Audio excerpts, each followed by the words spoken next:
¿Cómo podemos hacer una relación entre conceptos que hemos trabajado de Nietzsche, de Hirsch y de Aristóteles? Nietzsche plantea un antagonismo entre lo apolíneo y lo dionisíaco. Es así como explica la evolución progresiva del arte. Compara con la perpetuación de la vida, que él plantea que se da por las luchas constantes y aproximaciones sucesivas entre los sexos, a los cuales no considera complementarios, sino que están en una constante lucha y tensión. Por lo tanto, él a lo apolíneo lo relaciona con símbolo de belleza, de armonía, de proporción, con todo aquello racional. En cambio, lo dionisíaco es instinto, locura, embriaguez, pasión, desenfreno, es lo sublime. Él plantea que el individuo en la cotidianeidad es apolíneo, porque tiene la ilusión de que se diferencia del medio en el que vive, de que tiene en sus manos el timonel que guía la barca de su vida de acuerdo a sus propios propósitos. Sin embargo, esto es una ilusión. La verdad es dionisíaca. Y justamente lo que plantea es que esta verdad plantea que el individuo es mortal, que es vulnerable, que se encuentra solo frente y a merced de la naturaleza. Por lo tanto, cuando nos dejamos llevar por lo dionisíaco, nos acercamos a esa verdad y nos acercamos a una fusión con el universo. Por lo tanto, detrás de la verdad o de la realidad en la que pensamos que vivimos, existe otra, diferente, subyacente. Lo apolíneo surge del principio de individuación. En cambio, lo dionisíaco surge de la fusión del individuo con el cosmos, con el uno primordial. Nietzsche plantea que nosotros hacemos en realidad interpretaciones del mundo en que vivimos y pensamos que tenemos verdades, pero no las tenemos. Lo apolíneo hace en realidad que la vida sea soportable. El velo de malla, a su vez, es un velo que oculta y devela esa verdad primordial. Nos podemos acercar a esa verdad a través del arte, podemos vislumbrarla, no a través de la ciencia, ni de la razón, ni de lo empírico. Él plantea que el arte no es un adorno, sino que es la forma de vida más sublime, la forma más alta de existencia humana. En ciertos momentos se desgarra el velo de malla, ese velo que oculta la verdad, y de alguna forma podemos acercarnos a ella, podemos vislumbrarla. Nietzsche plantea que el arte de alguna forma nos devuelve nuestra propia imagen, pero transfigurada, y que lo que nosotros hacemos es proyectar una imagen de lo que nos pasa, pero no es la realidad.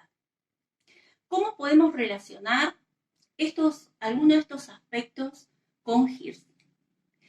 En sus estudios de la sociedad balinesa podemos ver que esta sociedad es muy medida, controlada, muy armónica, incluso en las actividades cotidianas. Podríamos decir que es muy apolínea en su cotidianeidad. De alguna forma este control cambia frente a un juego histórico, un juego que viene de alguna forma, que forma parte de la cultura balinesa y que viene de generación en generación. Es la riña de gallos. En este juego, esta cotidianeidad que decíamos tan apolínea es invadida por lo dionisíaco, porque de alguna forma podemos ver que se rasga el velo de malla y se produce un acercamiento con el uno primordial. ¿Por qué se plantean las riñas de gallo como un juego profundo? Porque la riña de gallos tenemos que tener en cuenta que es una actividad esencialmente masculina. Las mujeres quedan exentas de ella. Y de alguna forma el valor intrínseco del juego, que puede parecer muy banal o superficial, excede a la simple apuesta por dinero. De alguna forma, los gallos se visibilizan como símbolos masculinos, como penes separables que obran por su cuenta. Y incluso el uso semántico de la palabra que se hace en la sociedad también da cuenta de ciertas características de los hombres. Por ejemplo, alude al héroe, al guerrero, al don Juan, al soltero, al campeón. De alguna forma se representa en el gallo la personalidad de su dueño. Y esto es lo que pasa con las riñas de gallo, ¿no? También pueden servir incluso para zanjear conflictos o diferencias que pueden ser de opiniones políticas o diferencias familiares que de alguna forma se resuelven por medio de las riñas, incluso hasta disputas de herencia. Entonces, de alguna forma estos hallazgos han hecho que sean como cierta expresión simbólica o magnificaciones del yo. Por eso podemos decir que se rasga el velo de malla y que de alguna forma en esta riña que viene a ser la pelea, el duelo a muerte entre dos contrincantes, ¿no? Esto sublimado, por supuesto, este duelo a muerte sublimado en el gallo, pero de alguna forma irrumpe la bestialidad, irrumpe lo dionisíaco y el desenfreno. Las apuestas que más le interesan a Hirsch son las apuestas centrales. ¿Por qué? Porque en ellas, más que dinero, lo que se juega es la hombría, lo que se juega es el valor, el prestigio, el estatus. Entonces, de alguna forma, el que gana, incluso, muchas veces se come al gallo perdedor. Entonces, acá estamos viendo cómo esto está sublimado, ¿no? Todo lo que representa ese triunfo.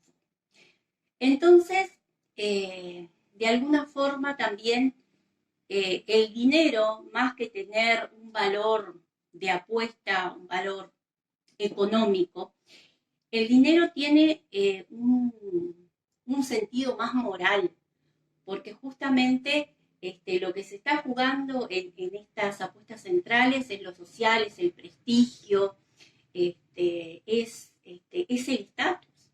Es ese estatus donde la calidad de los gallos es lo que define, es lo que define. Y acá está la profundidad, es lo que determina de alguna forma la profundidad, ¿no?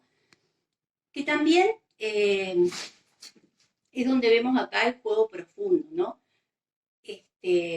Donde la pérdida del dinero no es tan importante en lo económico, sino lo que se pierde es el honor, es la dignidad, es el estatus. El gallo como sustituto de la personalidad de su dueño, ¿no? Y de alguna forma se transforman como en espejos psíquicos, ¿no? Y de alguna forma también la riña de gallos pasa a ser como la matriz social de esta sociedad que es tan apolínea en su cotidianidad y que sin embargo podemos ver cómo irrumpe lo dionisíaco y esa bestialidad.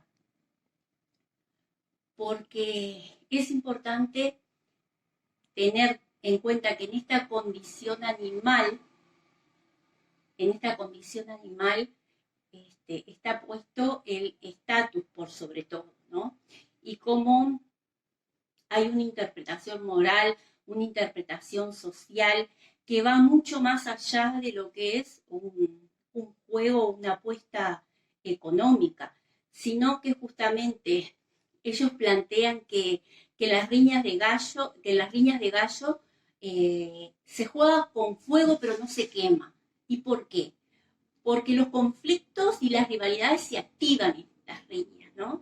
Pero justamente se activan de una forma lúdica, de juego. Entonces los balineses se comprometen en ella con una pasión desenfrenada, dionisíaca. Pero sin embargo, todo esto es sublimado. ¿Y cómo podemos relacionar esto con algunos conceptos de Aristóteles? Y a mí me parece importante traer el tema de las emociones trágicas que plantea Aristóteles, la compasión y el terror. Entonces nos preguntamos, ¿por qué la gente va al teatro? De alguna forma a ver situaciones que no quisiera vivir en su vida cotidiana. Y de alguna forma vemos también que va porque se identifica con el personaje, siente esas emociones trágicas y al sentirlas siente también una liberación, una catarsis. De alguna forma funcionan como si fuera una purga de elementos tóxicos que no se pueden procesar y que sin embargo sí se procesan de esta forma. Porque, por ejemplo, el espectador tiene una distancia del espectáculo.